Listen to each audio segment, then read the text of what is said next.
Niktak-tak. Okay, kasama natin ngayon si Leah para sa ating review.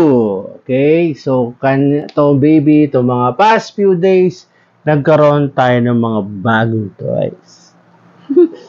Alam mo ano yung mga yun? Talaga? Funko Pop at saka soda. At saka meron din tayong comics. Okay? O, tara guys! Mga books. Tara guys, silipin natin. Okay sa'yo, Iya? Okay. Nick Knock Talk. Ayun. So guys, ito na yun. No? So, sabi namin yung Iya sa inyo, meron kami nakuwang Funko Pops, Funko Soda. Tignan mo, baby. Mic mo? Wala ko nakaipit. Okay, naipin. Okay. At saka meron tayong nakuwang comics. No? So, siguro ano unahin, baby? Ano gusto mo unahin? Funko Pop. Funko Pop. So, Funko Pop, may nakuha tayong 4, pero 3 yung mapapakita ko sa inyo. Kasi yung isa, nakuha na ni Tito Jojo. No, before pa natin ma-video, binili niya na. Okay? So, yung nabili, pato sa mamaya, pero ito nakakuha tayo ngayon ng isang Future Trunk. Future Trunk Dragon Ball Z. Kala ko si Hap. Sino? Kamukha ni Holy Potter. Parang hindi. Ito baby, favorite ko to sa Dragon Ball na nanonood ako kasi ito yung gustong-gusto kong karakter, si Trunks. Although hindi tayo Dragon Ball Z, pero kumuha ko ng ng Dragon Ball Z. Si Kuririn, kuha rin tayo ng Kuririn. Pero ayoko ng post niya, may ibang post niya. Okay. Pilitin natin yung unang naparin kong Dragon Ball Z na main characters. Kung natin yan. Si Goku, si Yamcha, si Vegeta. Yung number nila kung pakilan sa niya labas. Ito yung Trunks na simpleng pose na meron siyang sword. Yeah. Future Trunks. Okay. Dragon Ball Z. So, maganda yung box niya. Meron lang konting gas-gas dito. Kumbaga parang tear, pero hindi mahalata. Pero it's okay. Kita niyo ba? Ano? Kala ko si Shrek. Pero okay lang kasi gusto kong tago to tapos kukuha ko ng Piccolo. No? Saka meron ko na akong Mech Frieza pero para mas gusto ko yung first appearance si Frieza, no? So, hopefully makakuha tayo. So, plutoy natin line ito na, hindi naman line, tinitigisa lang per character na trip ko. Okay? Ang kasama nito, yung Luke Skywalker na may Grogu. Hindi na umabot dito, pero plus ko yung picture, no? Nabili na kagad nung kumpare ko sa pumunta rito, namili ng Funko Pop for sale, nakita yung like Luke Skywalker, kinuha na. So, okay? So, kaya yung Luke Skywalker, ay yung picture, no? Pinapilash ko, pinaklan sa inyo. So, itong Trunks, ang PPG price niya is, dalawa pala barrel, isa lang barrel, no? Ang current value ngayon ni Trunks is nasa, napakita. Labas natin. Okay, is $15. So, $15 ngayon to. $15,000. $15 lang, baby. Okay. Nakuha pala natin tong Trunks, pati si Luke Skywalker, galing to kay Madam Mary Grace Gelera, no? Isa sa mga kagrupo natin sa Funko community na napakadaling kausap at napakamura magbenta. Kudos kay Ma'am Mary Grace Gelera, ang bilis ng patransak. So kung makikipag-deal kayo kay Ma'am Grace, kay Ma'am Mary Grace, wag na po kayo dalawang isip. Legit na legit po yan. Legit check! Boom! Si Ma'am Grace Galera. Okay? Ang dali ko usap. Wala po kayong problema. Okay? Kaya magkakaroon tayo ng bagong segment ngayon is yung legit check. Legit po sa atin yan. Si Mary Grace Galera. So, shout out sa iyo, ma'am. So, again, baby, meron pa tayo nakuha. Dalawang Funko Pop. Parehong ano yan? Sino yan? Spider-Man. Spider-Man. So, nakakuha kami ng metallic na Spider-Man. This is series ng anniversary ng Marvel 80th anniversary. Ito yung first appearance niya sa comics. Ito yung tsura ginaya nila, no? So, ito yung, dalawang klase ito. Yung isang regular is walang sticker, hindi siya exclusive. Hindi siya metallic. Pero ito yung metallic, no? So, medyo makintab siya. So, maganda yung box, no? So, nakuha natin ito ng mura lang. Merong tropa tayo doon na may tropa na nagbenta ng item, kaya natin nakuha to. And scan natin yung PPG price, no? Ang PPG value niya is, ngayon, si Spider-Man, metallic is Tatlong barren pala to, guys, no? Hot Topic exclusive siya. So, sa tayo parang lumalabas. $9. Kasi sa Pilipinas to, kaya lumalabas pa to ng $19. Si Metallic Spider-Man. Tapos, since uso Spider-Man ngayon, may nakuha pa tayo sa kanyang listing. Ito naman si Cyborg Spider-Man. Ayan. Ano yun? Ano siya? Robot siya, baby. Robot na Spider-Man. So, SE rin to. No? So, ang box, napakaganda rin. Nakuha pa natin naman may protector to. So, isa sa mga, kung Spider-Man pa na, kung Spider-Man po kayo, hindi nyo po pwedeng palakpasin to kasi ang ganda ng detalye niya, no? Si Cyborg Spider-Man. Hindi ko siya nabasa comics, pero he looks good actually in pop, no? Hindi ko lang kung may action figure na. No? Comment down below ko, nanto ka na? Comment down below kung meron kayong nabasang comics, pero for sure meron po to, no? So, I don't know kung ano po, kasi hindi po ako Spider-Man reader, kung na nabasa natin, no? Maximum Carnage, pero mas more on comics, mas more on sa comics, mas more pa tayo sa X-Men, okay? Ang PPG ito, right now, si Cyborg Spider-Man, I think, mga nasa 15 na siguro to. $19. Okay na, pwede na. Okay? So, goods na to. Okay?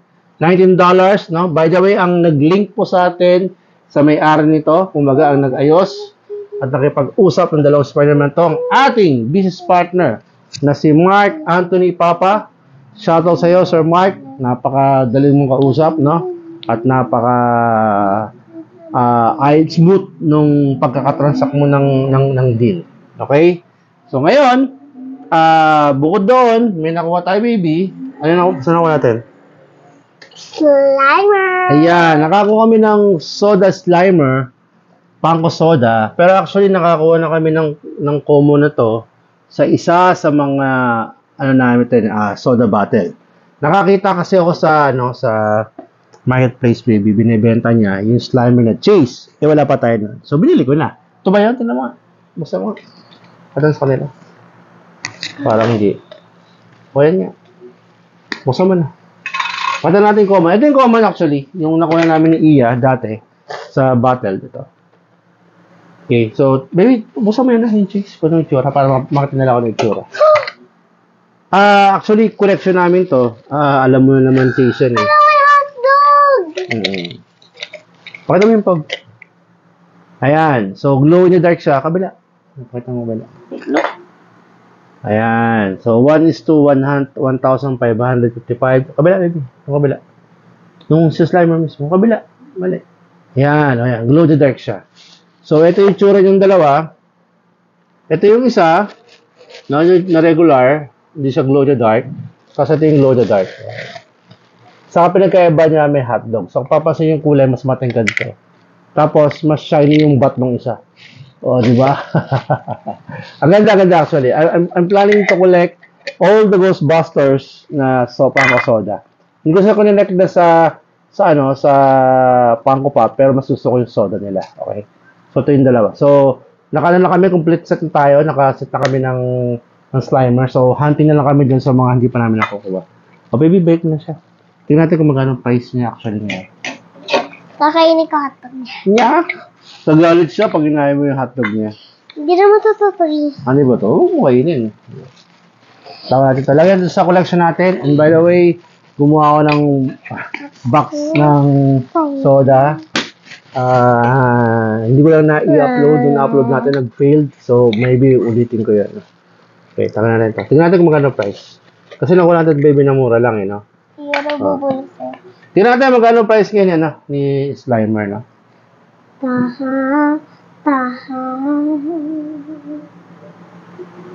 Ayan na. Saya. Ayan, yung glow in the dark na Slimer Chase is, ang presyo niya right now is yan. Ano? Yung Chase baby nasa $41 right now. 41. Yung regular, tingnan natin kung magkano regular. Yung regular niya is nasa $18. $18. So, medyo malaking diferensya sa Chase saka sa regular. So, kumpleto na natin yung ating Slimer at nakuha natin to baby kay Sir Mark Felarca. No? Sir Mark Felarca, maraming salamat. Ang bilis ng kausap. Tumawad tayo. Binigyan ka ng tawad ni Sir Mark Felarca. No? So, kaya din nakuha yan. And shoutout doon sa pinsan ko na nag-deliver ng kataon sa Lalamove. Siya yung nag-book, no? Si Sir Marvin Santiago. Pinsan, thank you very much. Sir Mark, thank you ulit, no?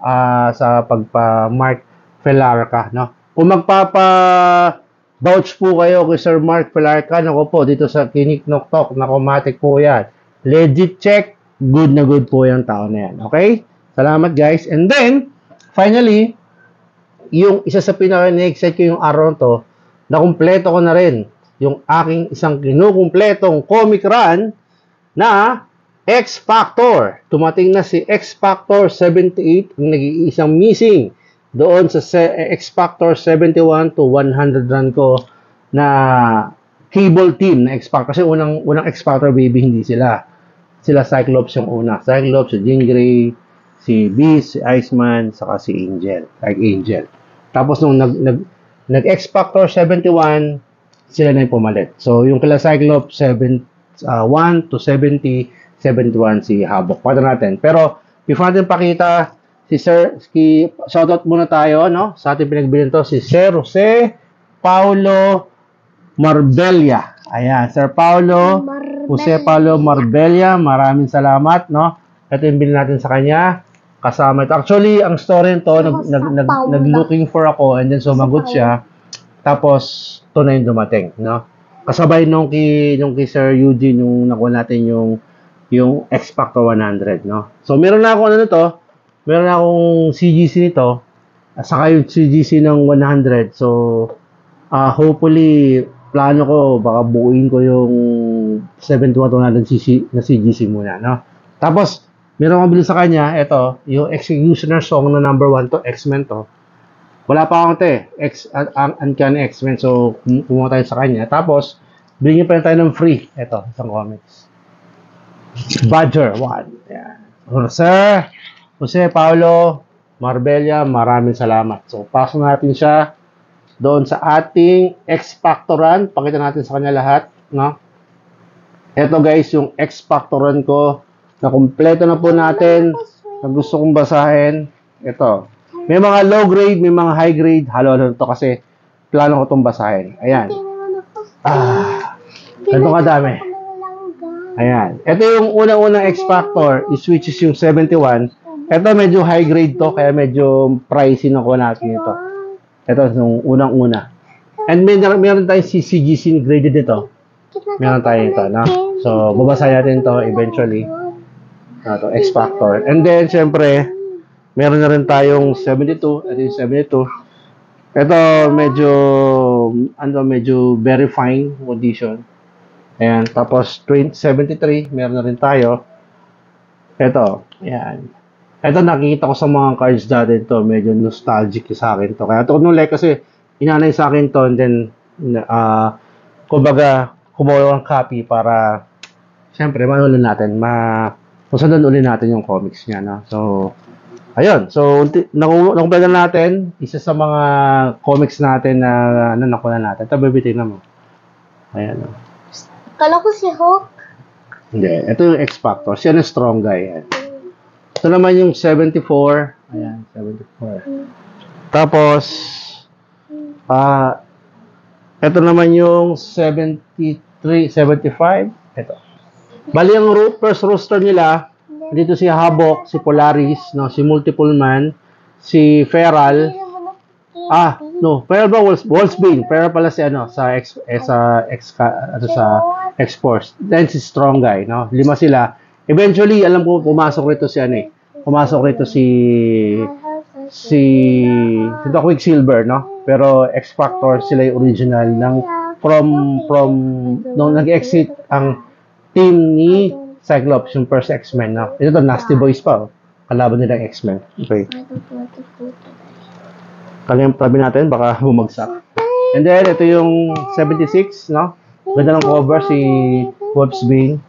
And then, X-Factor, no? Ito yung lumabas si Stripe, kasama nila si Cannonball. Ayan. Okay. 77. 75, 77.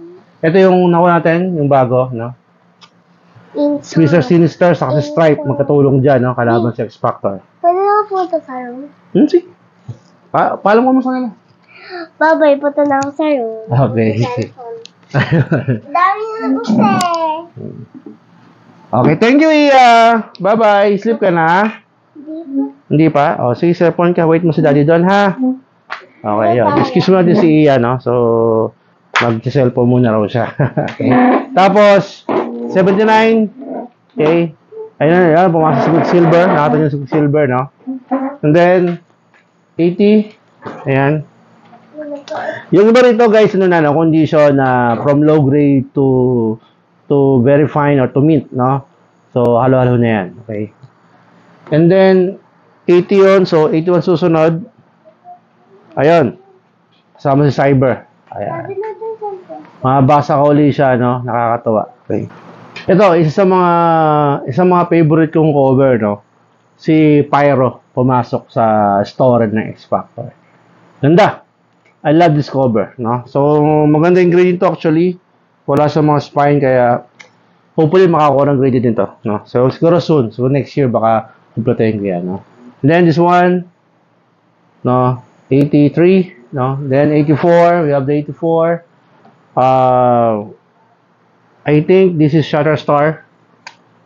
No? Ito na yung Executioner song number 2. Yung 1 kanina pinako sa inyo. And then, ito yung part 2 ng Executioner song. Kasi ginagawa nila dati sa Marvel.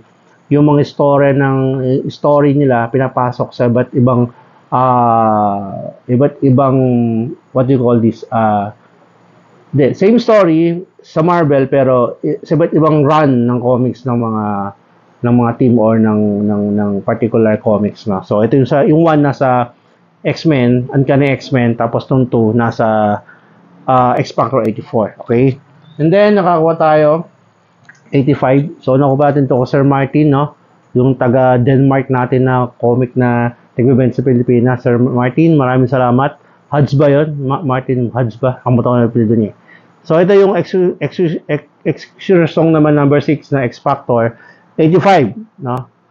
Yung cover niya, medyo wicked yung cover niya, ganda. Bishop, Cable, saka si Wolverine, no? But walang X-Factor na character. Pero, hindi sila X-Factor, pero I think this, nakalimutan yung story, basahin ko na uli na lang to, no? And then, pumasok yung, Execution song number 10 from 86 naman. So, si Apocalypse, si Archangel, kung si Gideon to or si Professor X pa, ewan ko or si Warlock. So, hopefully, mabasa ko ulit para makita natin. And then, yung 87, ito ganda ng cover nito. Kompleto sila. Nandito si Quicksilver. Para na-add na yata sa team si Quicksilver dito. Ganyan daw. Tapos may harap sila. I think, Xavier nasa wheelchair. So, X-Factor. X-Factor, 87. And then, 88. Ito na sa random. Hawak si Gado, si Strong Guy. Ayan. And then, 89. Feral, sorry. Wolfsbane. Pero ng Feral sa, sa X-portion. Okay. And then, yung 90. Ayan. Mukha na natin. And 91, of course, I don't know sino kalaban nila rito, pero Attack of Magistrates. So, basahin natin yan. Tapos may nakuha tayong holographic dito, no? Fatal Attraction. Kasi yung holographic hindi na maganda. Kasi ano na naman eh, pambasa ko lang, no? So, 92. And then, 93. Yung face ni Strong Guy yung ating cover dito. And then, 94. Okay, 95, Polaris and Random, no? And then, 96, ayan. And then, 97, featuring, ito yung for si Multiple Man. Okay. And then, 98, ayan. 98, 99, and finally, actually, ito yung pinahuli ko nakuha, no? X-Factor 100. So, bilhin natin dito yung foil. Tapos, ang bait ni Sir Eugene, sinama sa atin yung regular version. No? So, meron din akong CGC nito. Foil version ako natin. So, I think, So, may namatay. Nakatanong sino. So, basahin natin to. So, very, sa akin, very fulfilling ngayon na nakuha natin na comics kasi na-complete ko na finally. No, ating run ng X Factor 71 to 100. Kung makakadoble tayo, why not? Pero, wag muna magastos eh. No? So, yung isang run pa natin, kinukumpleto pa natin dito, meron pa tayong mga kinukumplete na run and hopefully, makumpleto natin yan. Okay? So far, yun yung nakuha natin. Medyo matagal tayo, wala tayong upload, no? Medyo naging busy tayo, pero this coming week, susunod na natin yan. Okay? Yung nakuha natin kasi, hindi ko pa na-edit, pero soon, popost po natin yan. Okay? Soon po. For sure, pag natin yung video to, napasok natin lahat yan. Okay? So guys, maraming salamat at sana po, bago tayo matapos, please, pakiclick po yung subscribe button, no?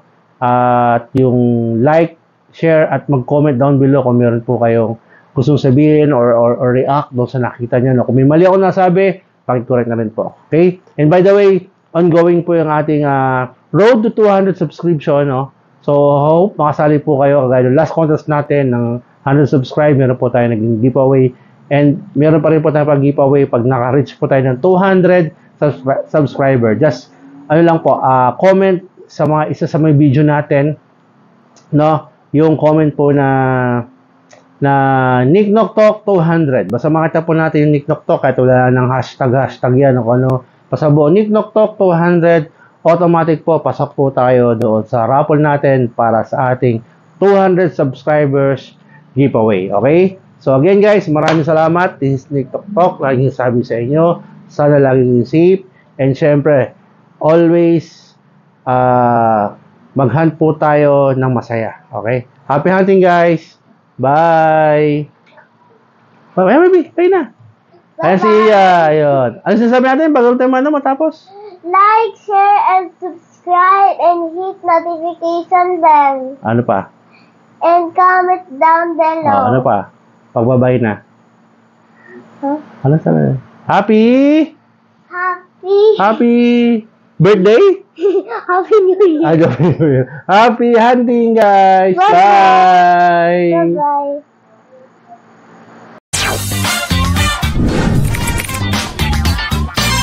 Nick Knock Talk. Woo!